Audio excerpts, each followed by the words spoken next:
Nagpatawag ng press briefing ang Philippine National Police sa pangunguna ni Acting Chief PNP Police Lieutenant General Jose Melencio Nartatas Jr. at sa pamamagitan ni Chief PIO Police Brigadier General Randolph Tuanyo. Nito lamang ika-19 ng Nobyembre upang magbigay ng mahalagang update sa kaligtasan ng publiko at mga pinakahuling operasyon ng pulisya. Ang briefing ay naglalayong ipaalam sa publiko at bigyan ng katiyakan ang komunidad hinggil sa patuloy na pagsisikap ng PNP na panatilihin ang kapayapaan at kaayusan ng bansa. Binigyan diin sa pulong ang commitment ng PNP sa transparency at serbisyo publiko na nagpapakita ng kanilang dedikasyon sa pagpapanatili ng isang ligtas na kapaligiran para sa lahat. Naging sentro ng talakayan ang mga detalye ng mga matagumpay na operasyon at isinagawang investigasyon na ibinabahagi ng mga resource person mula sa iba't ibang unit ng PNP.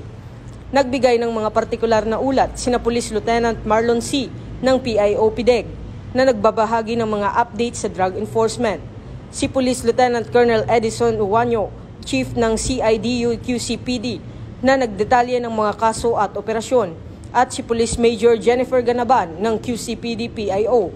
Ang presensya ng iba't ibang opisyal ay nagbigay linaw sa mga seryosong hakbang na ginagawa ng PNP na nagpapalakas sa tiwala ng publiko sa kakayahan ng pambansang pulisya na maglingkod at pangalagaan ang komunidad.